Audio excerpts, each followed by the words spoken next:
안녕하세요. 이제 제 나이 30대 초반이 되었는데요. 결혼 전 남자친구를 만날 때부터 지금 제 옆에 있는 남자친구의 아빠, 그러니까 시아버지와의 관계에 대한 인생 스토리를 들려드리고자 이렇게 사연을 보내게 되었습니다.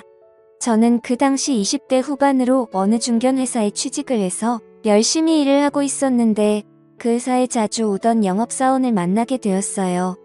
발주 담당이 저였기 때문에 그 영업사원과 자주 보게 되다 보니 자연스럽게 가까워지기 시작했습니다. 그 영업사원은 저에게 관심 있어하는 행동과 표현들을 많이 했었고 사귀자는 고백으로 인해 연인 사이가 되었습니다.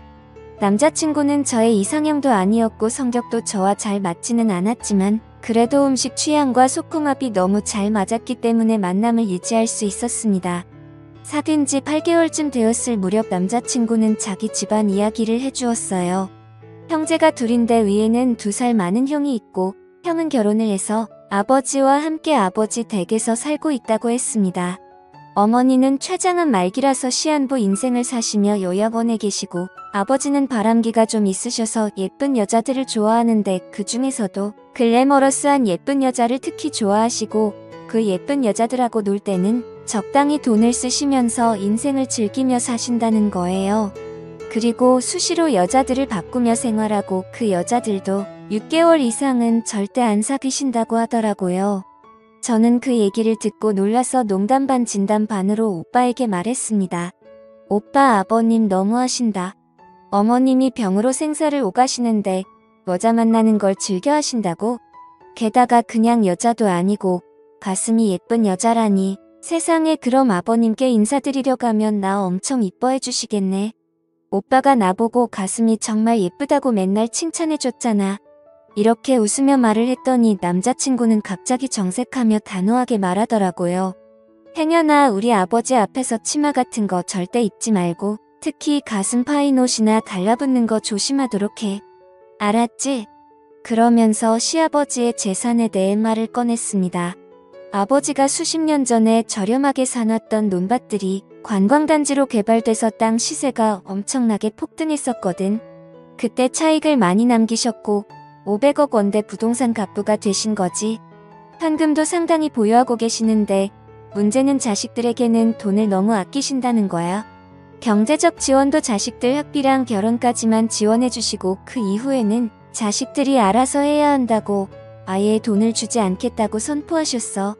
저는 남자친구의 말을 듣고 머릿속으로 생각을 했습니다. 저희 집은 너무 가난했기 때문에 남자친구가 썩 마음에 들지 않았지만 남자친구 아버지의 재산에 큰 관심이 생기는 겁니다.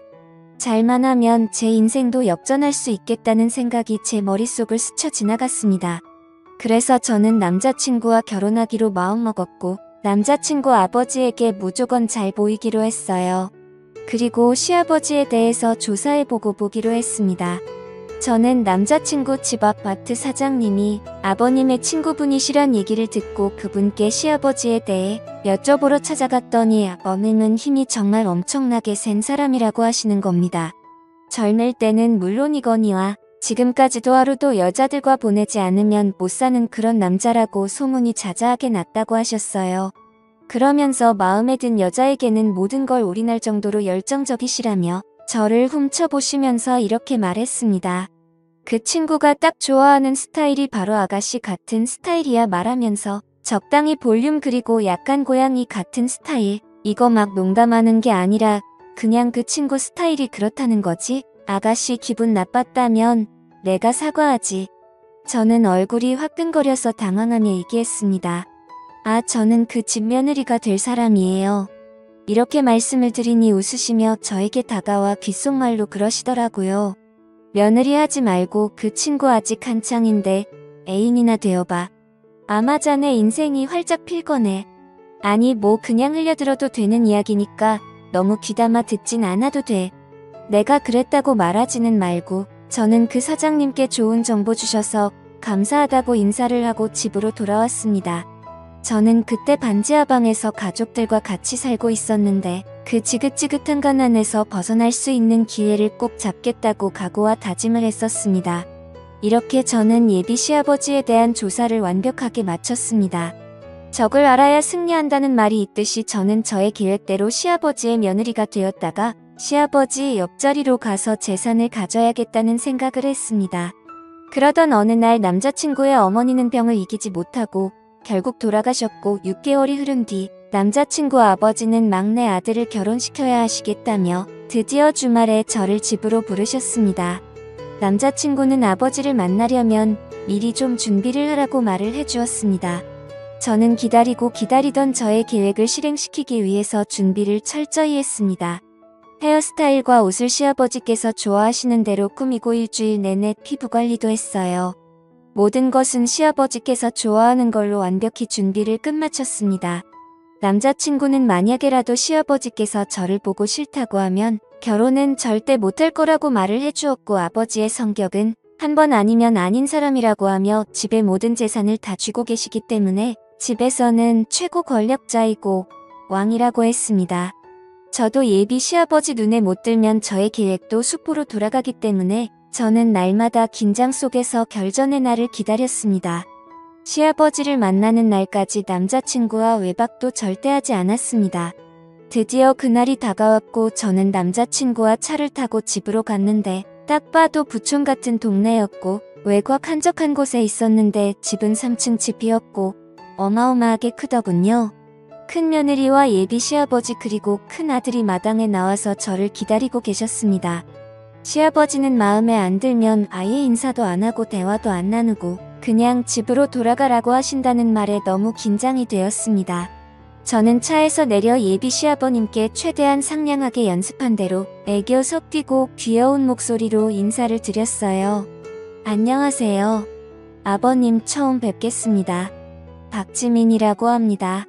이렇게 인사를 드렸더니 잠시 정적이 흘렀고 그 짧은 순간에도 실수한 게 있나 머릿속이 바빴습니다.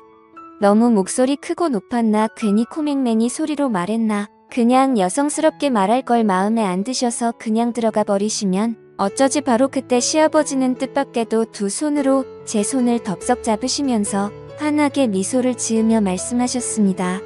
어서 와요. 오느라 고생이 많았어요. 우리 막내 아들한테 말은 많이 들었어요. 이어서 정말 제가 봤던 아가씨들 중에 최고로 예쁘네요. 자, 어서 들어가요. 저는 안도의 한숨을 내쉬며 대답했습니다. 네, 아버님 감사합니다. 그럼 실례하겠습니다. 예비 시아버지는 제 어깨에 손을 올리시고 집으로 안내해 주셨어요.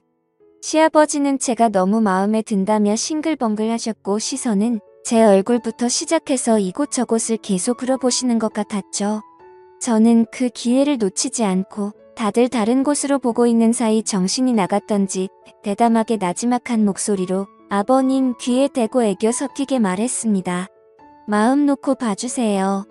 저 아버님 좋아하시는 스타일로 입고 와봤는데 마음에 드세요? 그리고 큰 목소리로 아버님 외모를 칭찬해드렸습니다. 근데 아버님 정말 50대 맞으세요? 거짓말. 40대 초반으로 밖에 안 보이시는데요. 헬스를 하신다고 들었는데 운동으로 만들어진 몸이라서 그런지 어머, 이 근육 민재 오빠보다 더 몸이 탄탄하고 좋으세요. 아버님 대박. 아버님은 굉장히 기분 좋아하시며 제 손을 덥석 잡으시곤 식탁으로 이끄시더라고요. 빨리 식사들 하러 가지. 저희는 식사를 맛있게 먹고 아버님께서 기분 좋은 날이니 술을 가볍게 한 잔씩 하자고 하시더니 이렇게 말씀하셨어요. 난 오늘 인사 온 지민이가 정말 마음에 드는구나. 하루빨리 결혼 준비하도록 해. 저는 갑작스런 허락 말씀에 뜰 듯이 기뻤지만 최대한 차분하게 말씀드렸어요. 저는 아버님께서 허락 안 해주시면 어쩌나 하고 인사 오기까지 정말 마음 졸였는데 이렇게 결혼하라 해주셔서 감사드려요. 아버님 민재씨도 민재씨지만 아버님을 만난 게 정말 큰 축복인 것 같아요. 제가 정말 잘할게요. 아버님은 저에게 술을 따라주셨고 저는 아버님께서 따라주시는 술에 살짝 취해가고 있었어요. 저는 첫 만남이라 실수를 안 하기 위해 어느 정도 선까지만 술을 마시고 그 이상은 마시지 않았어요. 아버님은 저와 대화가 잘 된다면서 지금까지 자기가 만난 여자들 중에서 제가 최고라고 해주셨고 다시 한번 우리 식구가 된 걸 환영하고 고맙다고 하며 제 등을 두드려 주시고 앞으로 행복한 일들만 있을 거라고 해주셨습니다. 저는 아버님과 금방 친해졌고 또 가족들과도 가까워진 것 같았습니다. 그로부터 몇 달 뒤 남자친구와 저는 결혼식을 올리게 되었고 저희는 신혼여행을 다녀온 후 시댁에서 함께 살게 되었어요. 집이 크니 한 층씩 사용을 하였고 아버님은 저에게 하시는 모든 행동들이 자식들한테 하는 것보다 더 잘해주시고 예뻐해 주셨고 사랑을 듬뿍 주셨습니다. 주말이 되면 남편은 자전거 타는 것을 좋아해서 동호회 사람들과 제주도 또는 강원도까지 자전거 여행을 다녔습니다. 1박 2일로 주말마다 갔어요. 그래서 혼자 있는 시간이 많다 보니 남편이 없을 때는 아버님의 권유로 같이 쇼핑도 하고 맛있는 음식도 먹고 등산도 하고 가끔 골프도 치곤 했어요. 아버님과 저희 사이는 더욱 가까워져 갖고와도 붙어 다니니 남들이 시아버지와 며느리가 아니라 아버님의 두 번째 마누라라고 하시더라고요. 아버님이 아는 분은 저에게 사모님이라고 농담식으로 부르곤 했어요. 그런데 이상하게 아버님은 그 사람들에게 농담 그만하라는 말씀을 전혀 하지 않으셨어요. 그러던 어느 날 저는 아버님과 술을 한잔하면서 아버님에게 부탁이 있다고 말씀을 드리니 아버님은 제 부탁이면 다 들어주겠다고 말해보라고 하셨습니다. 저 아버님 사실 요즘 너무 행복한데 마음 한구석은 항상 친정 식구들 걱정이 되거든요. 저만 이렇게 좋은 집에서 아버님 덕에 호강하면서 사는데 저의 친정 식구들은 반지하 방에서 고생하고 있으니 마음이 불편해서요. 염치 없지만 아버님께서 조금만 도와주시면 안 될까요? 이런 말씀드려서 죄송해요, 아버님. 이렇게 애교 섞인 목소리로 부탁을 드렸더니 아버님은 기다렸다는 듯이 말씀하시더라고요. 그래, 우리 며느리 걱정이 많았지. 안 그래도 다 끝내놓고 깜짝 선물로 너한테 말해주려고 했었다. 착한 우리 며느리가 친정 걱정을 왜 안 하겠나 싶어서 내가 준비 다 해뒀지. 이미 40평대 아파트로 준비를 다 해놨고 지금 살림살이 넣고 있으니 다음 주에 사돈어른과 동생들이 이사만 하시면 되겠구나. 명의도 우리 며느리 앞으로 해놨으니까 네가 알아서 하도록 해. 어머, 아버님 정말요? 너무 감사해요. 이거 꿈 아니죠? 저는 아버님이 너무 감사해서 저도 모르게 울면서 아버님 품에 안겨버리고 말았고 아버님은 뭘 그런 거 가지고 우냐면서 저를 꽉 안아주시며 토닥여주시는데 아버님의 품은 너무 따뜻했습니다. 저는 이때다 싶어 아버님께 애교 섞인 말로 얘기했습니다. 아버님 이제 다른 여자들 안 만나시면 안 돼요. 그 대신 제가 아버님께서 원하시는 대로 다 해드릴게요. 아버님은 저만 보셨으면 좋겠거든요. 아버님은 웃으시면서 제 머리를 쓰다듬으시며 말씀하셨어요. 다른 여자들 만나서 즐기는 재미로 사는데 우리 예쁜 며느리가 그 빈자리 채워준다는데 한번 생각해봐야지. 그리고 아버님은 그 이상의 선을 넘지 않고 금단의 선을 잘 지키셨습니다. 아주 멋진 아버님이셨어요. 다음날 부모님께 이사갈 준비하면 안 된다고 자초지장을 말했더니 울먹이시며 고맙다고 하셨습니다. 그때 전화기가 울리는데 강원도로 자전거 여행을 갔던 남편의 동호회 회장님의 번호였고 바로 전화를 받으니 남편이 자전거를 타다가 뒤에서 오는 1톤 트럭과 부딪혀 지금 병원에서 사경을 헤매고 있다는 것이었습니다.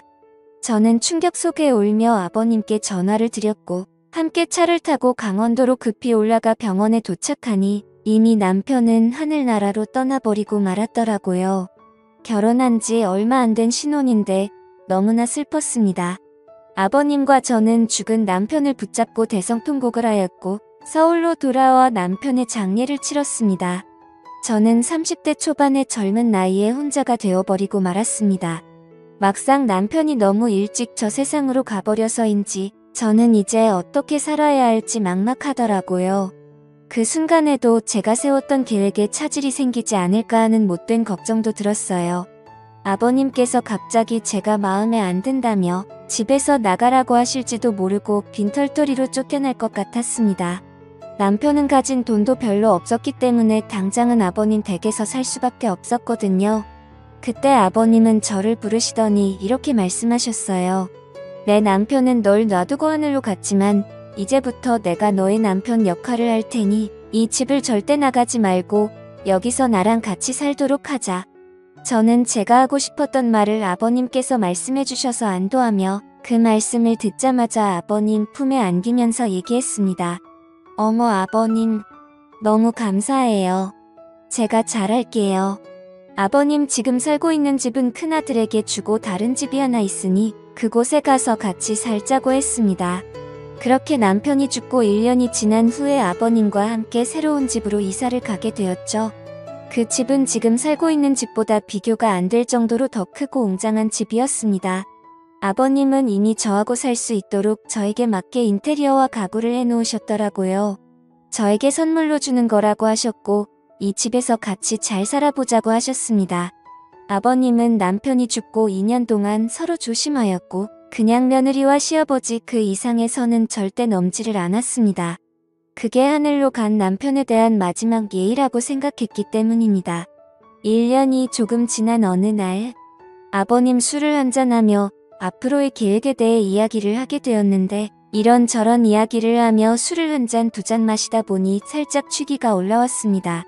그렇게 저와 아버님은 시아버지와 며느리의 사이를 넘어서 남자와 여자의 그런 사이가 되어버리고 말았습니다.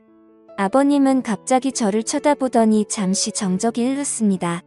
그 침묵 속에서 제가 먼저 속마음을 말씀드렸어요.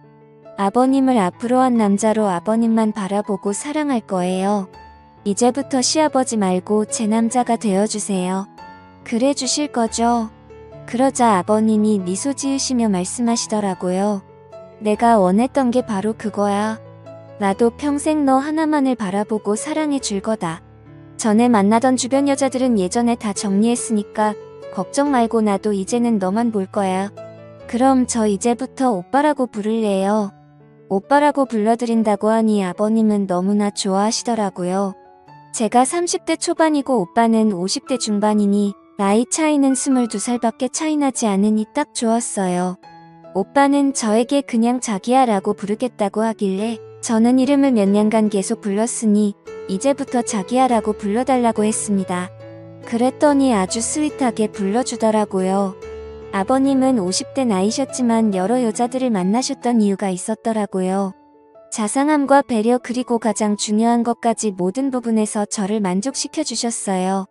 그리고 사돈 집 사정이 어려우니 매월 생활비로 300만원씩 주면 어떻게 있냐고 하더라고요. 저는 오빠에게 성의를 조금만 더 보여달라고 했습니다. 역시나 통이 큰 오빠는 기분이다 알았어 하며 500만원씩 저희 집에 생활비로 보내겠다고 했어요. 제가 결혼 전 계획했던 대로 시아버지를 내 남자로 만들었고 앞으로 재산도 차지하게 될 것이며 인생 역전을 했습니다. 저는 제 진심을 담아서 오빠에게 사랑한다고 여러 번 말을 했고 오빠 역시 저에게 사랑한다고 수없이 말을 해주었습니다. 남들은 저희들에게 며느리와 시아버지가 붙어 먹었다고 욕을 하시겠지만 이렇게 되어버린 걸 어떻게 하겠어요. 우리 주변에 은근히 이런 일이 정말 많이 벌어질 거라고 저는 생각합니다. 여러분들도 이해해 주시길 바라요.